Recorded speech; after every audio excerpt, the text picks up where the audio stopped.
UFOs, unidentified flying objects. Scientists, researchers, even military personnel and astronauts have been discussing them for years. Some people swear they've seen, photographed, and filmed them. But all too often, the documents remain secret. In recent months, however, some major governments have begun to make part of their files on the unidentified flying objects public. France began declassification in March 2007, followed by Great Britain in May 2007 and Ecuador in May 2008. In the same period, the Vatican gave its opinion on the matter. Padre José Gabriel Funes released a significant and surprising statement. A belief in the existence of extraterrestrials does not go against the Catholic faith.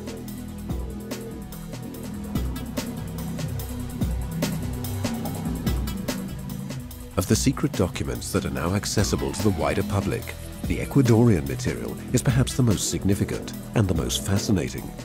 And soon other Latin American countries may take the same step.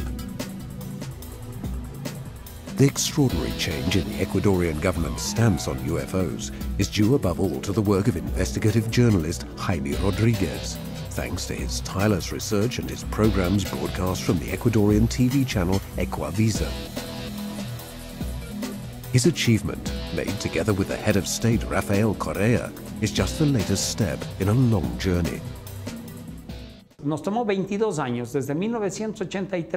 It took me 22 years, from 1983 to 2005, to try to explain to the military that the UFO phenomenon should go from speculative to official.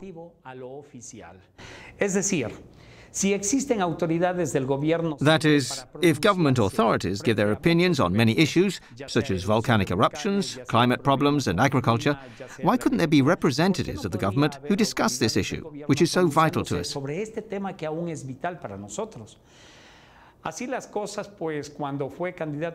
Things being as they are, when Colonel Lucio Gutierrez stood for the presidency of the Republic, we managed to besiege him, so to speak, with the support of the media. And that's how he offered to make a commitment, saying to me, "Mr. Rodriguez, don't worry, because my government will be completely different." When he became president a second time, we reminded him of the promise he had made, and he confirmed his commitment. He sent us to his personal secretary, Oscar Ayerve, in Guayaquil, and we brought him an informational file on the issue and the reasons why the Ministry of Defense ought to give it special attention.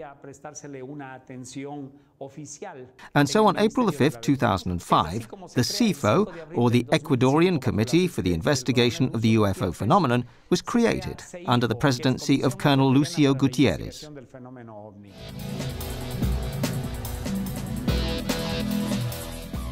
Once the committee was created, the military began to work with civilians on a convincing report aimed at persuading the government to break the seal of secrecy on the UFO documents.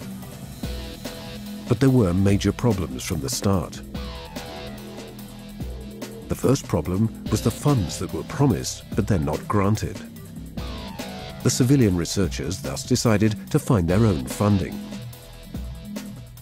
There were 6 civilians involved, although officially there were 3 of us. The other 3 worked with us, and thus in total we had a team of 6. The 6 of us collected the money, and we spent $12,000 in 2 years before we got the dossier. The second obstacle was the fact that military personnel were afraid of ruining their career by making official statements, since the UFO phenomenon was not taken seriously. The president had to intervene to resolve the dilemma. Thus we succeeded in obtaining authorization from the then Minister of Defense, Lorena Escudero, which stated as follows: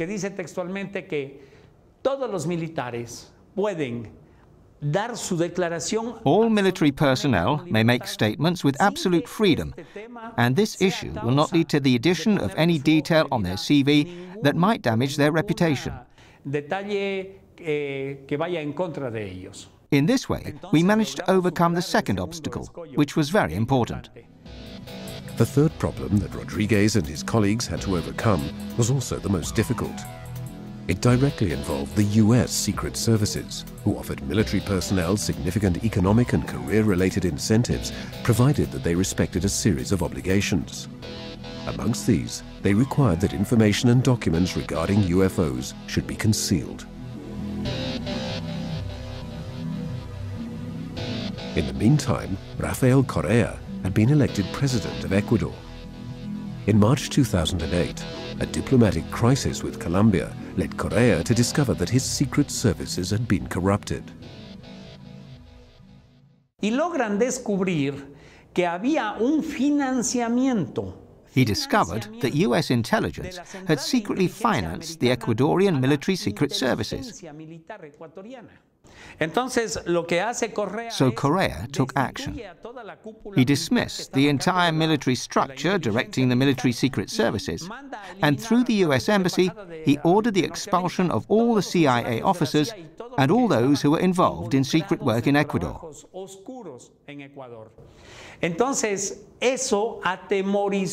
This frightened the military personnel enough that they ceased to conceal information.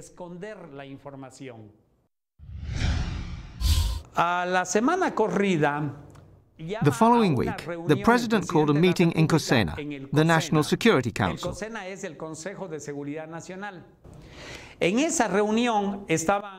The meeting included the Air Force commander, the Army commander, the commander of the armed forces, the head of the Joint Command, and the Minister of Defense.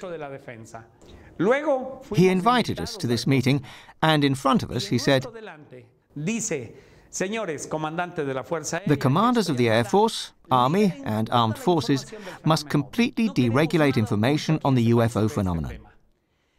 We don't want anything about this issue to remain secret in our country." The documents say that Jaime Rodriguez is authorized to enter any military structure in the country to conduct investigations and gather testimony on any case concerning the UFO phenomenon. Thanks to this authorization, over 400 deregulated UFO videos are now available to researchers in Ecuador. Most of them were recorded by civilians. In fact, before President Rafael Correa took a new sensational stance on the subject, the military confiscated all such videos. The material was regularly classified, and the public was denied access to it.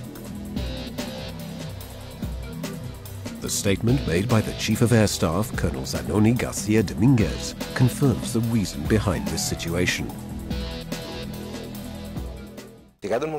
Once we have obtained the analyses and information, we'll be able to transmit all these documents officially. These are the first films of unidentified flying objects to be declassified by the Ecuadorian government.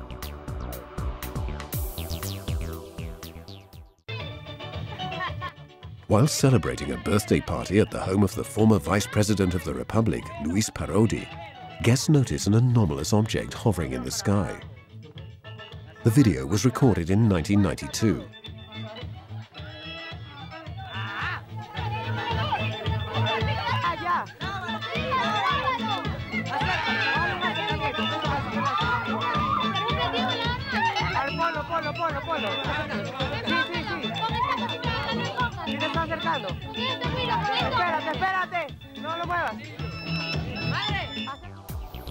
In the images, we can clearly see the mysterious craft's orange-colored glow and its tubular shape.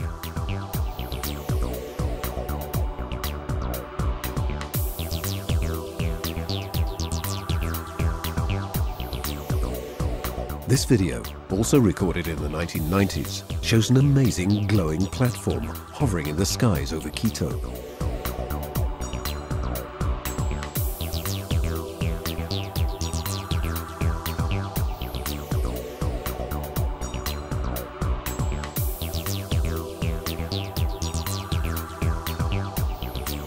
The video was recorded by Francisco Navas and his sister from the terrace of their home.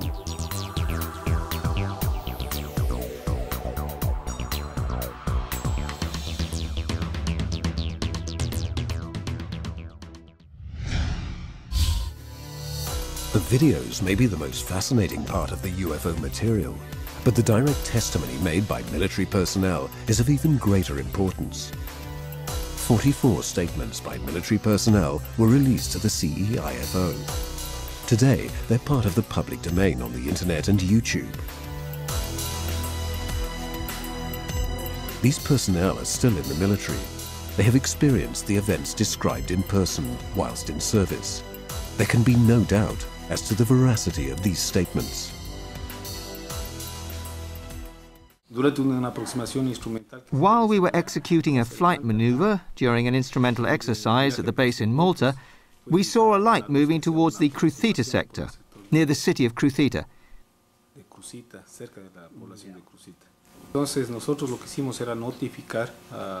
We notified the control tower that unknown traffic was approaching.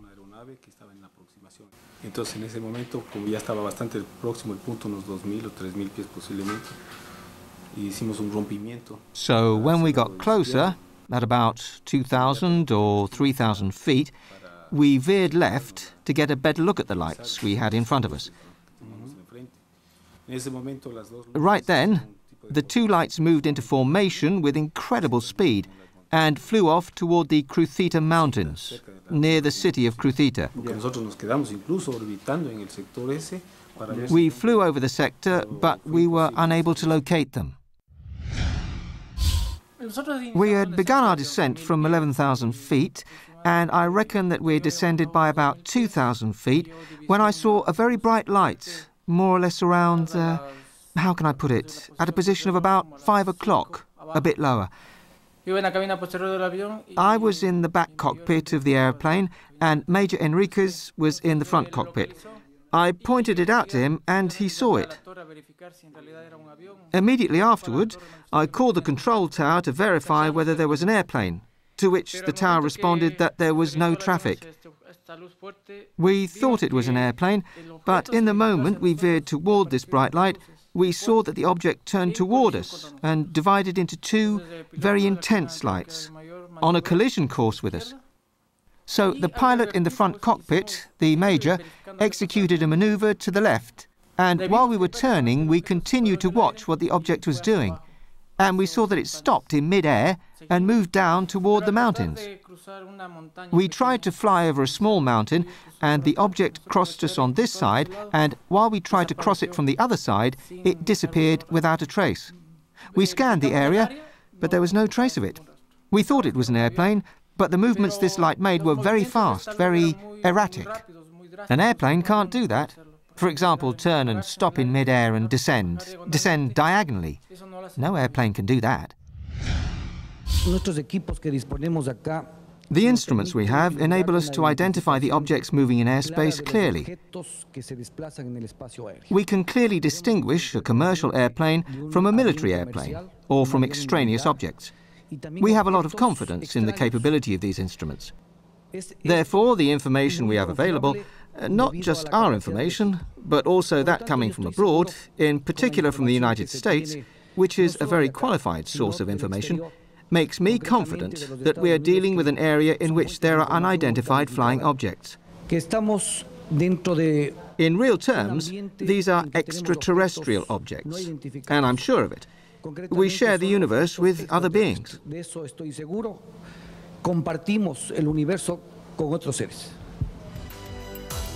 Statements of such significance had never before been made publicly by military officials in active service, and they show the level of importance of the order that President Correa had given to the commanders of the armed forces on June the 25th, 2007, with official document number 2007-0439 CSN.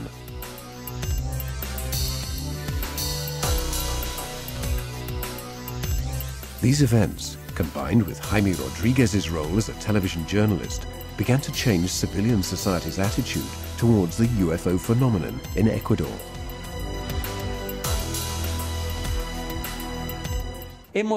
We've noticed that there's a greater sense of maturity among us now. The population has a more mature attitude towards the UFO phenomenon. This stimulates us to move our work into the analytical part of the subject, which is what we really need to focus on now. Initially, civilians seemed to be afraid to call me and say, "I've recorded a video." Now they do, and with new vigor. People are participating much more now. I get a lot of emails stating, "I've taken this photo, I've recorded this video." That is, we've noted an increase in cooperation on the part of the civilian community regarding testimony and evidence. This is the sense of maturity I'm talking about. So the sensationalist press, which has often used this subject to sell magazines or other things, has suddenly gone quiet, completely. This change began to yield its first fruits. The example that Rodriguez describes is emblematic. I'd had a lot of problems with the airport's radar director. He was always annoyed with me because he didn't believe in UFOs. So this gentleman saw that I was leaving and he called me. "Hey, Jaime Rodriguez, come here." And he said to me, "Seeing as you're interested in these things, have a look at this photo. It was taken here, yesterday, at about 6 p.m. And he gave me this photo. This is evidence. It was taken by the radar director at Guayaquil Airport. Even some young people from a famous Ecuadorian music group called Los Chaucha Kings contacted me. Their drummer, Diego Miño, had taken a photo of it. The same object, photographed by 2 or 3 people at the same hour, on the same day, is even stronger evidence for us. It's a substantial change in behavior for those who had denied and opposed the matter before. Just think, now they're contributing, they're providing evidence. This is a real change in attitude, caused by this, how can I put it, this openness in deregulating the information on UFOs in Ecuador. The photo shows a clearly disc-shaped object above the Guayaquil City Airport buildings. We can easily make out the UFO's hexagonal structure.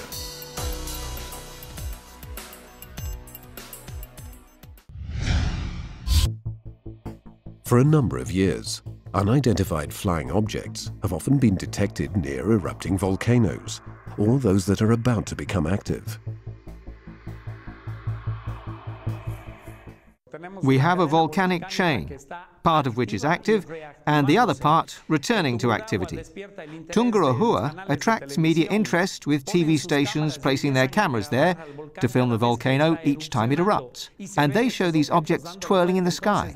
TV stations get involved in this phenomenon, filming the UFOs flying around the volcanoes. During an eruption of the volcano Tungurahua, the main national channel in Ecuador, Teleamazonas, films the extraordinary spectacle. Suddenly, a glowing object appears above the volcanic crater and then disappears after just a few seconds.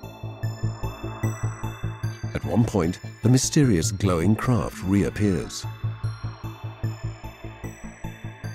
Cameramen Marco Ramirez and Julio Avilan capture the incredible scene on film. The object is moving. The video cameras are set on tripods.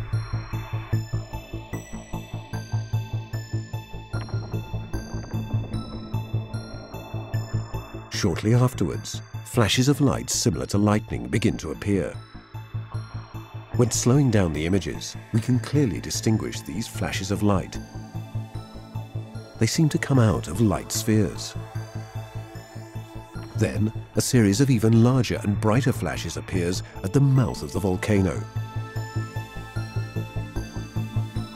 In the still, one of the flashes seems to come from 2 side-by-side sources, while other smaller flashes appear above them.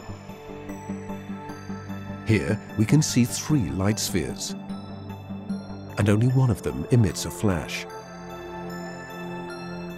Later, telemetric analyses conducted in the United States have revealed that the object inside the crater had to have been at least 30 meters in diameter. But what sort of technology enables a flying object to stop at the mouth of an erupting volcano?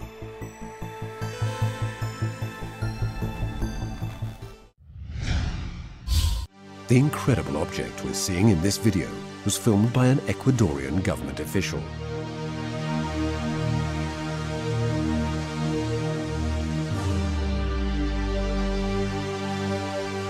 Once again, the video was recorded near Ecuador's volcanic chain. Miren eso, qué fantástico, Qué belleza, es como una araña. Qué belleza. Se me perdió, se me perdió. Ahí arriba, miren eso. Es una nave preciosa. Es una cosa fantástica. Sí, parece, es como una... Tiene luces hacia los lados y un eje central. Se mueve muy lentamente. Se mueve súper lento, pero parece que está parqueado ahí. Es hermoso. Hemos estado yendo a ver al volcán Tungurahua y ahora nos topamos con esto.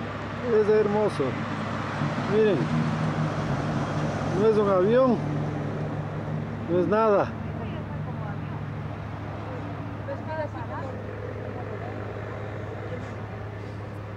Qué belleza, se va alejando poquito a poquito. Bueno, eso es todo, creo que. Vamos a ver hasta el volcán Tungurahua a ver qué pasa. Pero miren, es como una araña de sal, algo así.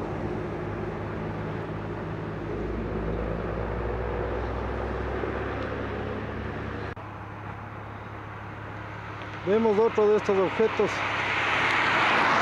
Son extraños, tienen una luz central y unas luces laterales y son intermitentes esas luces.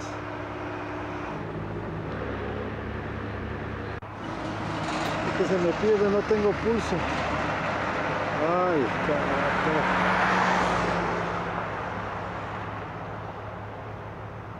Están flotando. In the end, the witness and his friends reached the panoramic spot in front of the volcano Tungurahua, their original destination before the sighting. Después de esta alegría tan bonita que hemos tenido y esta sorpresa del ovni, estamos ya en el sitio para ver el volcán. It wasn't the first time that this type of UFO had been sighted and filmed. In the 1990s, Victor Chuluiza sighted and filmed this flying object in Ecuador. It looks very similar to the one we've just seen.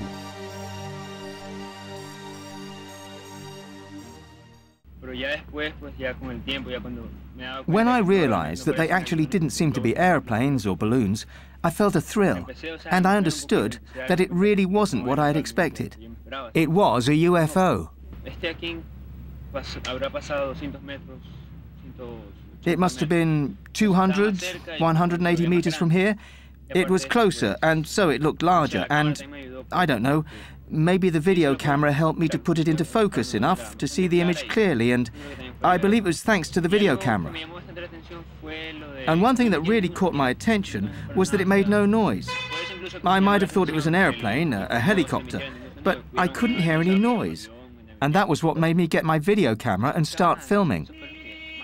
But when I saw it through the video camera, when I saw it from close up, I didn't see the typical saucer shape, but rather the shape of a sort of star, a very particular shape that I had never seen before.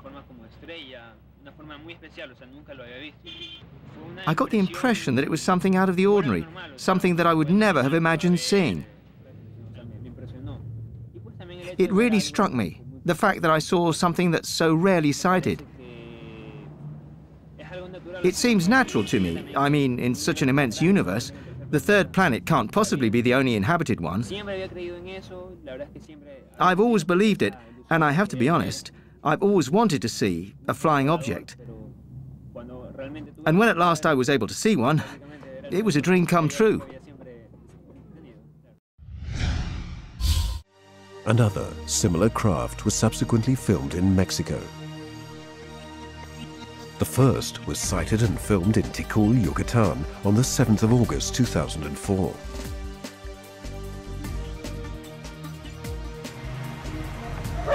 Órale. Sí, lo estás filmando. Carito. Síguelo.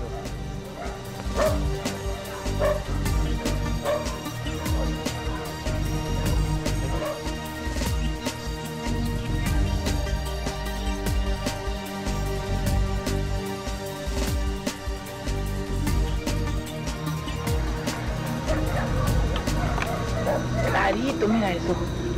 Sí, pues que tú quédate filmando, yo sigo por allá por los árboles, ¿sabes? Sigue filmando, güey.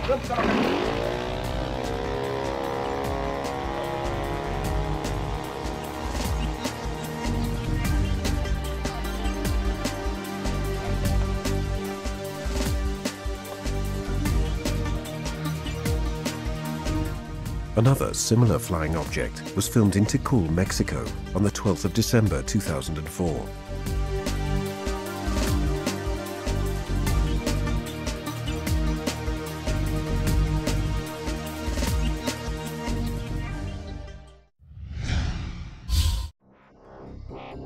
Another sighting confirms the link between unidentified flying objects and volcanic areas. This time, it was filmed by a truly exceptional witness. The event took place near Ecuador's capital, Quito. Here, the wind can reach up to 140 kilometers per hour. A family is on an outing in the countryside when something attracts their attention.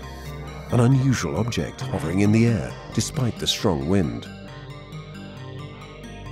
Filming the event is Ecuador's chief of police.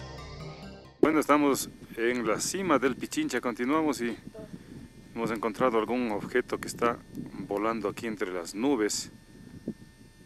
No sabríamos decir qué es. Podría ser un ovni. Y vamos a filmarle para mandarle a Jaime Rodríguez.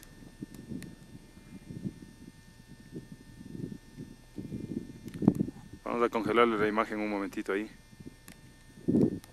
¿Qué creen que sea? ¿Un globo? Pues desapareció la imagen. That same night, the staff of Quito's Ecuavisa television channel received several calls notifying them of the presence of a mysterious, brightly shining craft right above the crater. The station sent a team straight away to film what was happening. The following is their report, which was later broadcast. Now we'll go back to the news we gave you at the beginning of the program due to the large number of calls we've received. The peace was disturbed at Quito tonight by a phenomenon that has not yet been explained. Here we see the images recorded earlier. A bright, blinking yellow and red-colored light appeared and disappeared in the sky south of the capital. The phenomenon was seen from various neighborhoods in Quito, and residents, primarily in the southern area, have been calling our staff continually to tell us that they saw it. Aquavisa's video cameras recorded the images you're seeing now. By analyzing the images, we can clearly see that the light emanating from the UFO even shines through the clouds.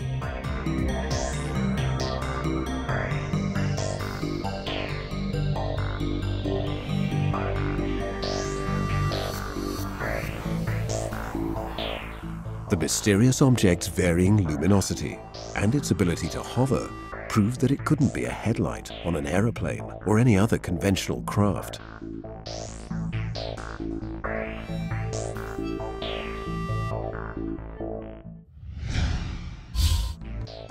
Quito was once more the setting for another incredible sighting.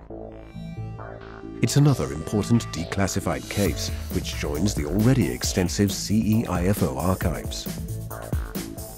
On September the 5th, 2007, Dr. Antonio Osorio witnessed a very special phenomenon. A flotilla.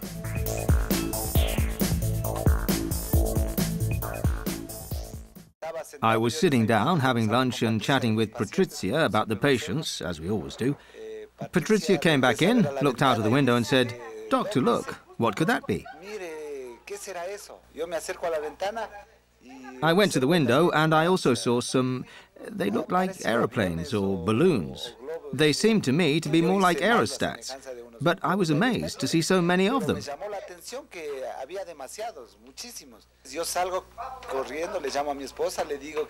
I ran out, called my wife and told her to come and see. It was a really strange thing. And I asked her where my video camera was. I ran to get it, and we went out onto the terrace to watch the scene. we can see a classic flotilla composed of about 57 white spheres in the sky. The video camera has recorded a sound similar to the rattling of a train in their presence.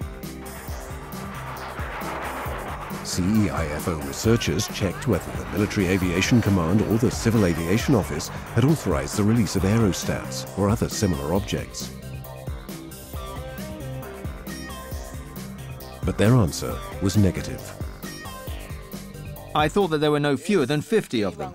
At first sight, they were moving forward in a uniform way. But once I filmed them, it appeared that they were brightly shining objects and apparently they moved very quickly. I saw two objects fly by, flat and oval-shaped. Curiosity drove me to go to the window, and I said, "Doctor, come look at this. What is it?" And we stood in front of the window, and when we saw what it was, we noted that there were about 50 of them, so many of them. Dr. Antonio Osorio had always been skeptical about the UFO phenomenon.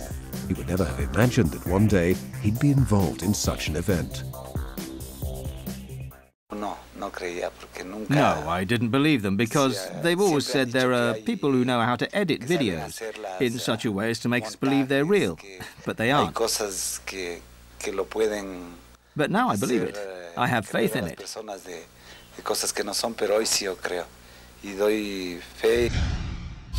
Nowadays, we're accustomed to seeing security cameras positioned at various points in our cities. They're part of the scenery, and nobody notices them anymore. In Ecuador, they call them eagle eyes. We know the cameras are there to watch out for accidents or criminal acts. But in Cuenca, Ecuador, they recorded a rather unusual scene. En Cuenca, es una ciudad al sur de Ecuador. In Cuenca, a city in the mountains south of Ecuador, there are surveillance cameras in the streets. One of these filmed some children pointing to the sky from the terrace of their house. The person operating the surveillance camera zoomed in on the children and moved it upwards to see what they were pointing to in space. By doing so, it located and filmed a UFO moving towards the Cajas lagoons. The model of video camera with which these extraordinary images were recorded is very sophisticated and expensive. While the UFO was being filmed, a second object appeared at the same point, and they both went toward Cajas. Here, the same thing that happened in other cases repeated itself. The UFO stopped, hovering. When the children pointed to it, and someone there began to film it, the object started to move. I think that there was some form of intelligence inside it.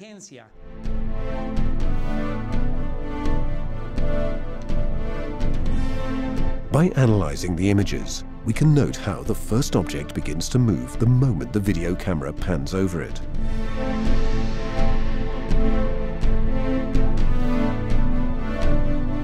This becomes even clearer when the second unidentified flying object arrives to accompany the first before they fly away.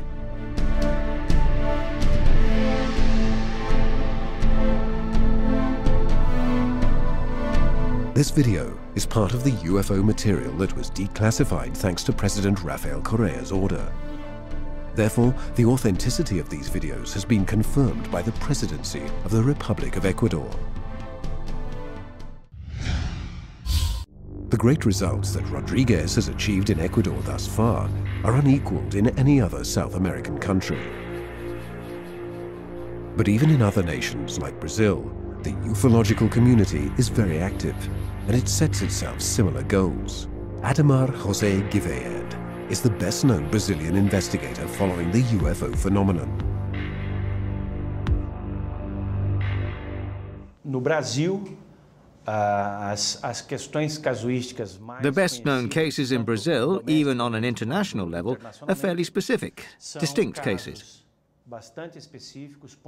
For example, UFOs in the Amazon area are a matter of frequent discussion, and Brazilian ufologists have been examining the cases for some time. In fact, a constant alien presence in the wild and nearly unexplored Amazon area is something of a legend.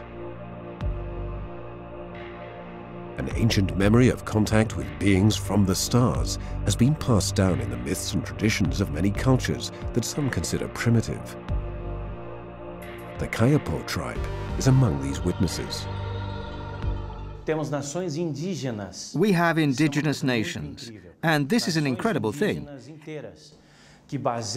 Entire indigenous populations who base their rituals and folk celebrations on the supposition that they are of extraplanetary origins.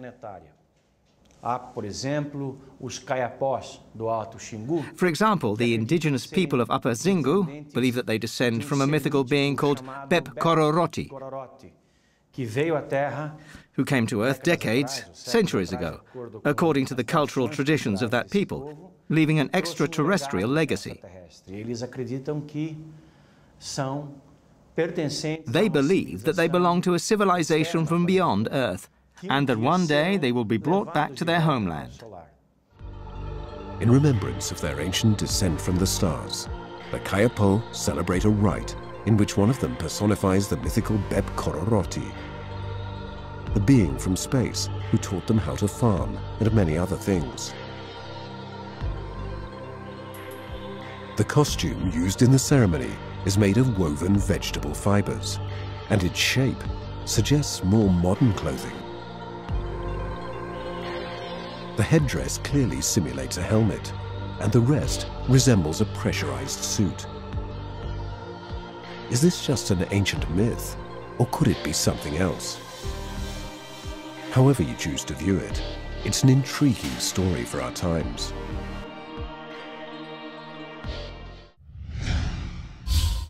One of the most important ufological cases that took place in the Amazon area directly involved the Brazilian military. The operation known as Plato took place in 1977 in the state of Pará, within the Amazon area, and it achieved extraordinary results.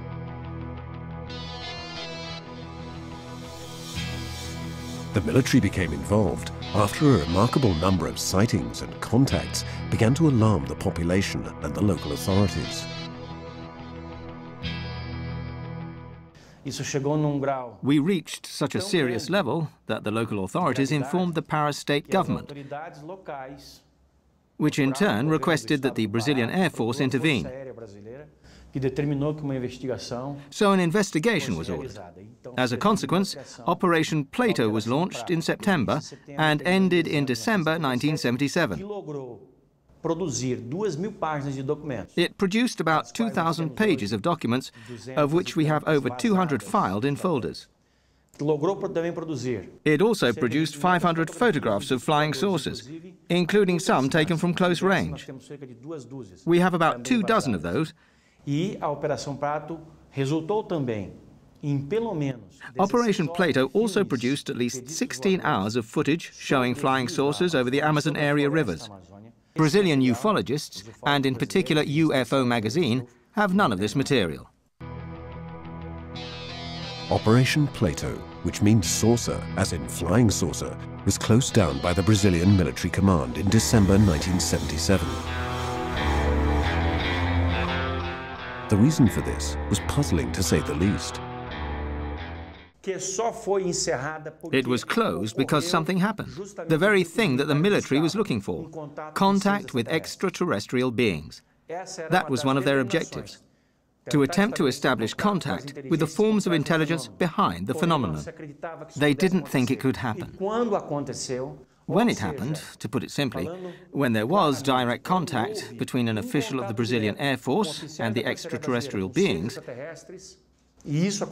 which happened around mid-December 1977, the Brazilian Air Force simply understood that it might lose control of the situation, and as a consequence, it closed down Operation Plato for good.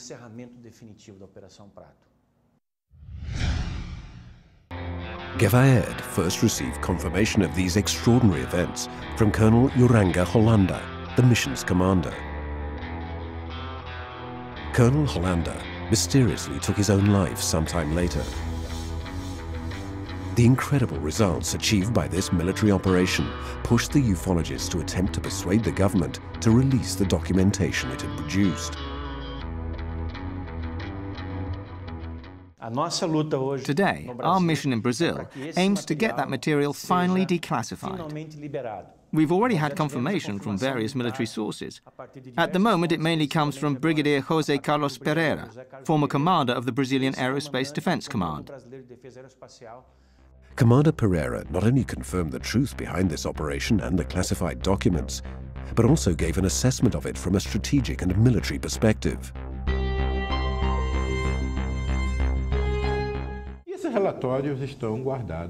The reports are kept in the archive and classified as secret.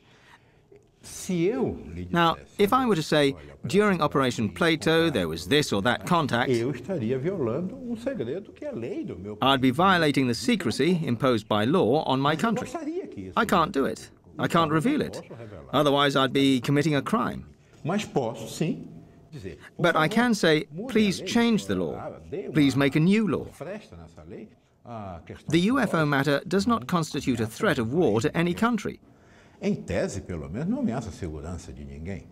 doesn't threaten anyone's safety and doesn't cause panic amongst the population. It doesn't even threaten people's privacy. I see no reason why it can't be completely opened and divulged. Pereira's analysis even made news on the international ufological scene. There is an extensive amount of evidence and witness accounts, not just in Brazil, but throughout the world. This evidence is quite valid and carries great weight. Commander Pereira's words are supported by the never-ending stream of cases, which continues to appear with increasing frequency.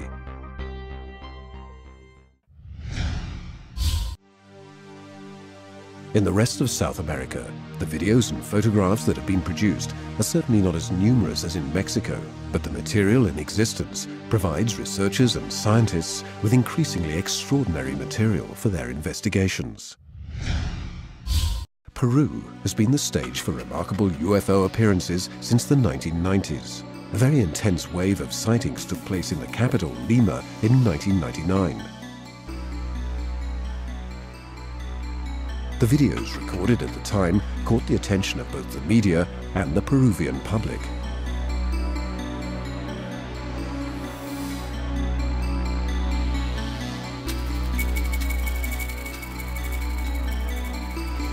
A number of very bright, unidentified objects flying at low altitudes generated unease in Lima's population. People didn't know how to explain what was happening, and the authorities were unable to provide any clarification regarding the nature of the unknown craft.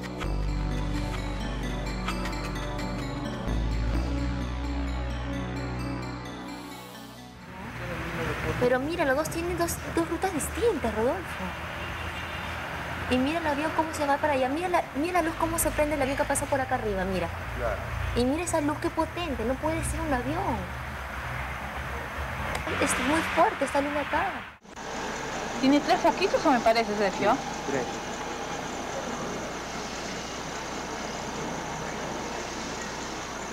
Este se ve más claro. Mira, mira, Catherine, mira.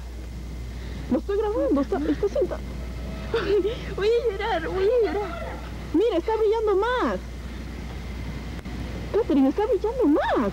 Me estoy dando cuenta. Está acercándose más. Es la 4ª vez en esta noche. Hoy es plano, ¿no? Mira. Es una luz así como de fluorescente, así largo. On the 20th of May 2007, a flotilla appeared in the skies over Lima, rekindling interest in the media and the Peruvian public. This is the news report broadcast on the channel ATV Noticias. It was about noon when people on the street saw this spectacular phenomenon. Hay más de 20 platillos voladores, amigos, allá. Fíjense allá bien. ¿Qué ahorita está pasando? Y todo el mundo está mirando. No sé, yo no creo en los platillos voladores, pero parece.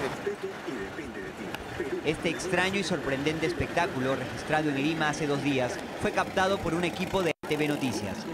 Por más de 30 minutos se observó una diversidad de puntos blancos que iban formando figuras en el cielo. Estos avistamientos bien podrían ser estudiados por una oficina de sistema aeroespacial, como existe en países como Chile, Brasil, Argentina y México. The event was also filmed from another point in the city. By analyzing the frames, we can clearly see the classic white spheres making up the flotilla. It doesn't happen often that people and traffic stop to witness a spectacular show of unidentified flying objects.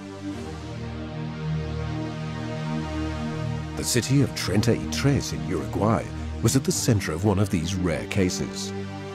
The episode took place when Giorgio Bongiovanni was visiting from Italy. He'd traveled there for a series of conferences regarding the presence of UFOs.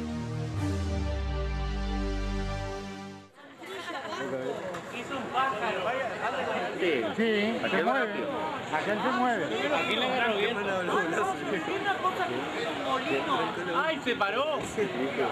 Che. Filmá la gente, todo. Qué interesante mirar, Yo la creo. Ahora se empezaron a ver los otros,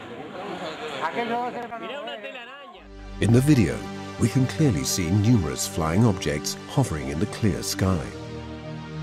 They're flying at a relatively low altitude and are easily seen by the people on the street.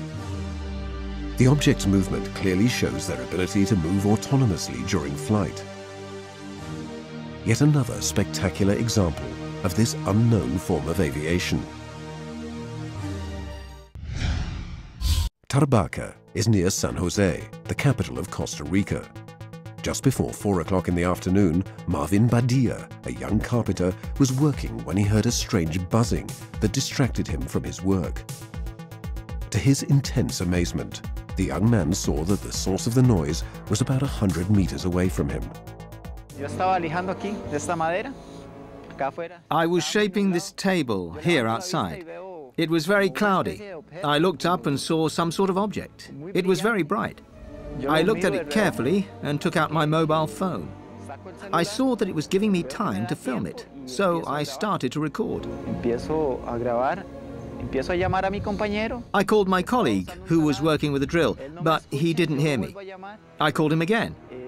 I turned towards him, moving the phone, and when I turned back, the object had already gone. The film that Marvin recorded shows a classic flying saucer hovering just a few meters from the ground. His colleague, William Rivera, didn't hear Marvin shouting over the noise of the drill he was using. Thus, he missed the extraordinary spectacle. William, ven. William.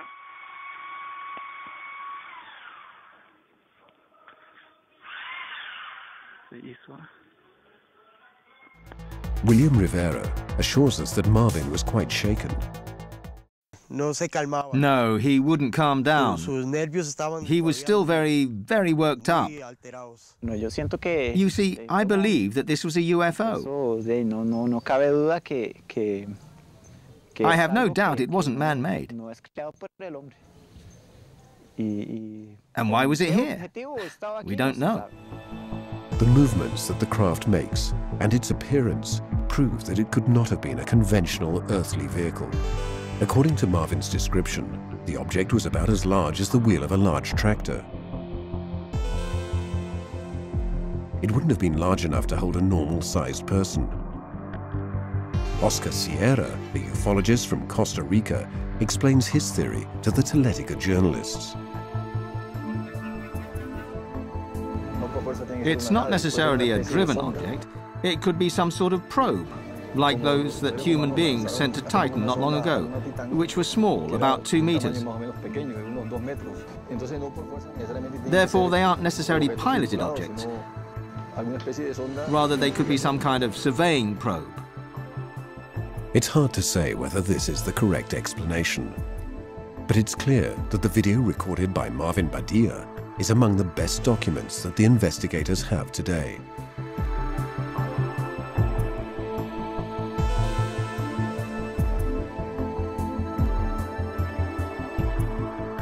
Continual sightings in South America and in the rest of the world.